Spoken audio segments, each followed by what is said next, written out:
Hello students, how are you all? I just hope that you all are safe at your places. Now students, as you know that you will have your final examination in the month of March. So kindly prepare according to that. Now students, here's the syllabus for final examination. Okay. So chapter number 2, elements, compounds and mixtures. Chapter number 3, matter, and chapter number 4, water. So kindly prepare these 3 chapters properly. Just go through all the question answers, all the definitions, differentiations, all the exercises that are given in book, and prepare these chapters well for your final examination. Okay. Now students, we are going to revise chapter number 2, elements, compounds and mixtures. Okay. And we are going to solve all the questions related to the chapter under the heading worksheet 1. Okay. So in worksheet 1, we are going to solve all the questions related to the chapter elements, compounds and mixtures. So the first question is define the following. Okay. So here we are going to define all the terms. The first one is element. So what is an element? Element is a pure substance which is made up of identical atoms. Okay. So this is how we write definitions. What is an atom? Atom is the smallest particle of an element. Okay. This is how we write definitions. We will not write just one line. At least we have to write 2 lines, like atom is the smallest particle of an element, and secondly it is not capable of independent existence. So while writing definitions, at least write 2 lines. Okay. Then compounds. What are compounds? Compounds, they are also pure substances and they are made up of 2 or more elements combined chemically. Okay. So this is how we write the definition of compounds. Then sieving. What is sieving? Sieving is a technique for separating large size particles from the small size particles using a sieve. Okay, sieve, you know, it is a wooden frame with an iron mesh inside it. Okay, so this is how we write definitions of sieving, element, atom, compounds and sieving. The next one is mixtures. So mixtures, they are an impure substance. Okay, element, compounds, they are pure substance, but mixtures, they are impure substances which are made up of elements, different type of elements and compounds combined mechanically. Okay, and they can be easily separated using different types of methods. Now, what is chemical formula?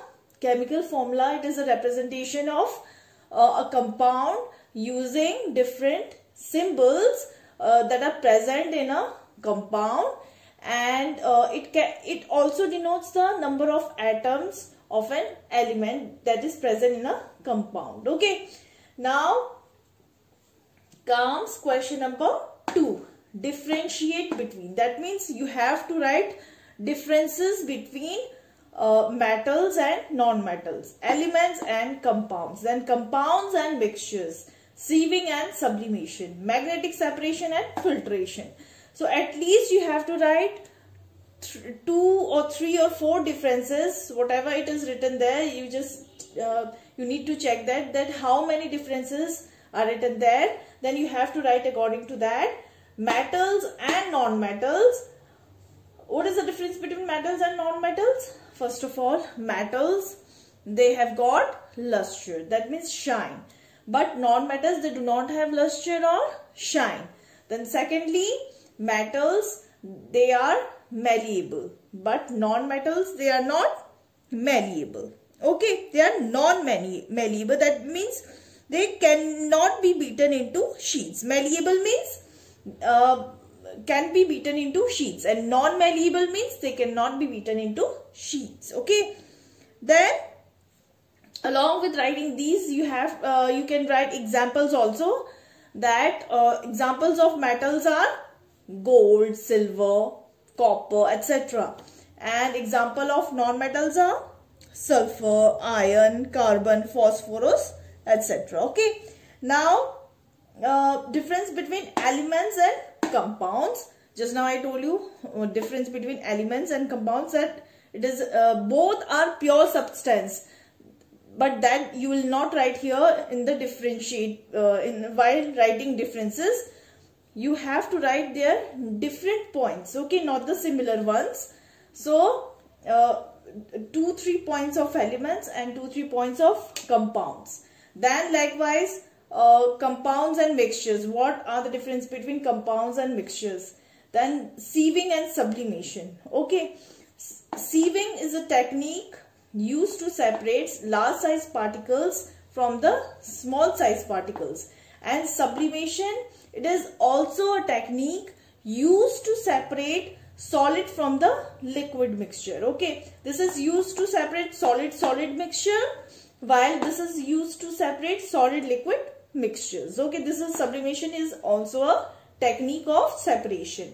Then last one is magnetic separation. This is also technique for separating mixtures, and filtration is also the same technique which is used to separate this solid liquid mixture, impurities from the liquid. Okay, so you have just write these questions and their answers under the heading worksheet in your notebook. Okay. Now students, here are the elements, first 20 elements of the periodic table, and few elements I haven't written here. So elements, they are arranged in a very systematic and simple manner in a table. So, and that table is known as periodic table. Okay, and elements, they are further classified into metals, non-metals, metalloids and noble gases. Metals like lithium, beryllium, sodium, magnesium, gold, silver, copper, all these are metals. Metals, they have got luster in them and they can be beaten into sheets. Okay, non-metals are the elements, they do not have luster or shine, and that cannot be beaten into sheets, and they are poor conductor of heat and electricity. Okay, so non-metals like carbon, nitrogen, oxygen and phosphorus, they all are non-metals.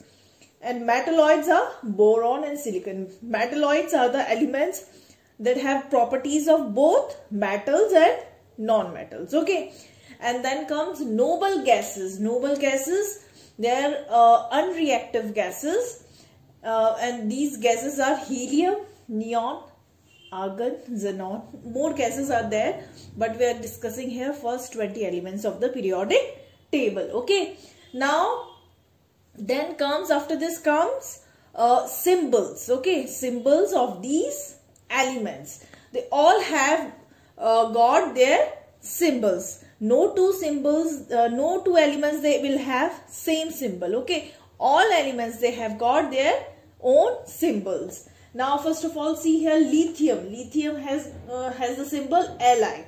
Beryllium, Be. And always remember that the symbol has the first letter capital. So, for example, here lithium, L is capital and the second letter is small. Okay, the second letter will not be capital in a symbol. Okay, so here beryllium, B capital, E small. Sodium, M capital, A small. Magnesium, M capital, G small, likewise. So here carbon has the symbol C, nitrogen N, oxygen O, phosphorus P, boron B, silicon S, I, S capital, I small, helium H, E, H capital, E small, neon N capital, E small. Okay, argon A capital, R small. So this is how symbols they are written, and just make sure that you don't write symbols like this. Chlorine has a symbol Cl, C capital, L is small. You don't write it like C capital, L capital like this. Or aluminium Al, A capital, L small. and A capital, L capital is wrong. Okay. So learn all the elements, first 20 elements and their symbols properly. Okay. Now students, next is how to write chemical formula. To write a chemical formula, you should know the name of elements, you should know the symbols of elements, and you should know the symbols of radicals and their valencies also. Okay, so here are the radicals. Now what are radicals? Radicals are the atoms, like single atoms like this, with a charge on them. Okay, chloride, bromide, iodide, or it is a group of atom having a positive or negative charge, like hydroxide, OH, CO3, SO3, SO4 with charge on them, negative charge on them. Okay, so the first one is chloride 1 minus, bromide 1 minus, iodide minus charge, hydroxide OH minus charge, carbonate CO3 2 minus, sulfide SO3 2 minus, sulfate SO4 2 minus. This is oxide O 2 minus, phosphate PO4 3 minus, nitrate NO3 1 minus. So these all are radicals. And now I'll tell you how to make or how to write chemical formula. Okay. Suppose if I say write chemical formula of potassium hydroxide. Okay. So for writing potassium hydroxide, you should know the symbol of potassium. What is the symbol of potassium? K. Okay. And also you should know the valency also. So potassium has a valency 1 plus. Okay, 1. And hydroxide. Hydroxide OH. Okay, OH is hydroxide. It is a radical actually.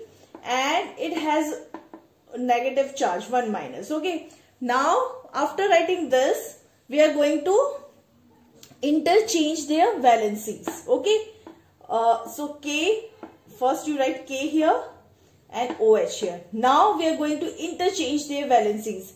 1 will be here. Just ignore positive and negative charge. 1 here and 1 of this potassium will go here with hydroxide. Okay, 1 here. Now the superscript will be subscript. Okay, this is known as superscript and the one which is written down here is known as subscript. So this will be here and this will be here. Now they have interchanged their valencies. Okay, so K has 1 and hydroxide has 1. So the final formula will be KOH. Ignore 1. Okay, 1 will be ignored. If 1 is there, that means nothing. If nothing is there, that means 1. Okay, so KOH. This is potassium hydroxide. Now the second example is zinc chloride. Okay, you should know the symbol of zinc. Symbol of zinc is Zn and valency 2 plus. Okay, so and chloride Cl 1 minus. Okay, so we are going to interchange their valencies.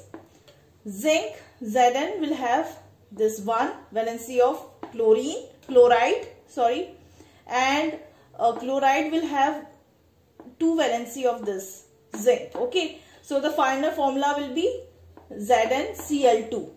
This is how we write chemical formulas. Okay, now some common chemical formulas of the acids are, these all are acids. Nitric acid HNO3, hydrochloric acid HCl, sulfuric acid H2SO4 and carbonic acid H2CO3. Learn all the formulas of these acids and all the symbols and valencies of elements and their elements and the radicals also. Okay, so just write all the formulas of these acids. Okay, nitric acid, hydrochloric acid, sulfuric acid and carbonic acid in your notebook.